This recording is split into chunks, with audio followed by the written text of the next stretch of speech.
کچھ مقصد حیات ضروری ہے دوستوں، کہنا یہ دل کی بات ضروری ہے دوستوں، جو فکر آخرت میں گزاری وہ مکمل، ورنہ تو یہ حیات ادھوری ہے دوستوں۔ کس کام میں زندگی گزر رہی ہے؟ ایک بات یاد رکھیے، ہم میں سے کوئی یہاں 15 سال، کوئی 20 سال، کوئی 30، کوئی 50، کوئی 60 سال کا بھائی بیٹھا ہے، لیکن غور کیجئے، کبھی ہم نے غور کیا، معلوم کرنے کی کوشش کی مجھے دنیا میں بھیجا کیوں گیا ہے؟ ہر چیز کے بنانے کا ایک ریزن ہے نا۔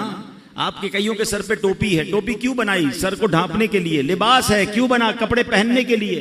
گھڑی ہے، کیوں ہے؟ ٹائم بتانے کے لیے۔ قلم ہے، کیوں بنائی؟ لکھنے کے لیے۔ اشرف المخلوقات بنا دیا رب نے، کس لیے؟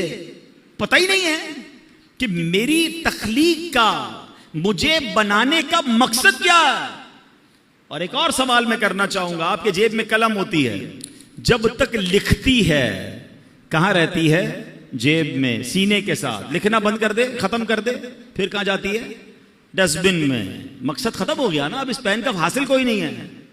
اگر میں اور آپ مقصد کے مطابق زندگی نہیں گزار رہے تو پھر کہاں جائیں گے؟ غور کیجئے نا، ایک طرف تو اشرف المخلوقات میں کہا جا رہا ہے، مگر یہی بندہ جس مقصد کے لیے اسے بنایا گیا، اول تو کئیوں کو مقصد ہی نہیں پتا، اور اگر معلوم ہے تو کیا زندگی اس مقصد کے تحت گزر رہی ہے؟ اب مولانا جلال الدین رومی بہت مشہور صوفی بزرگ ہیں، فرماتے ہیں اگر تمہیں بادشاہ کسی خاص کام کے لیے بھیجے، چلیں آج کی زبان میں کہہ دوں کہ آپ کا کوئی سیٹ ہے، باس ہے، کہیں آپ جاب کرتے ہیں، ٹھیک ہے نا، آپ کا افسر ہے، آپ کو کہے خاص کام ہے، فلاں کام کر کے آؤ، آپ وہ کام کرنے نکلیں اور راستے میں بہت سارے دوسرے کام کرنے لگ جائیں، اور پرٹیکولرلی جس کام کے لیے بھیجا وہ کام ہی نہ کریں، تو بتائیے وہ بادشاہ جو ہے یا وہ جو باس ہے، وہ آپ کا افسر ہے، وہ خوش ہوگا یا ناراض ہوگا؟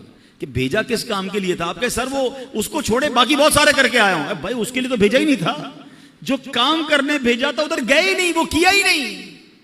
اللہ اکبر، یعنی اللہ نے مجھے اور آپ کو اپنی عبادت کے لیے بنایا ہے، اب عبادت چھوڑ کر ساری دنیا کے کام کر رہے ہیں۔ کئیوں کی نمازیں قضا ہو رہی ہیں، کوئی جناب گناہوں میں پڑا ہوا ہے، کوئی اللہ کی نافرمانی میں پڑا ہوا ہے، رب کی ناراضی والے کاموں میں پڑا ہوا ہے۔ کیا لوٹنا نہیں ہے؟ کیا اللہ کی بارگاہ میں جانا نہیں ہے؟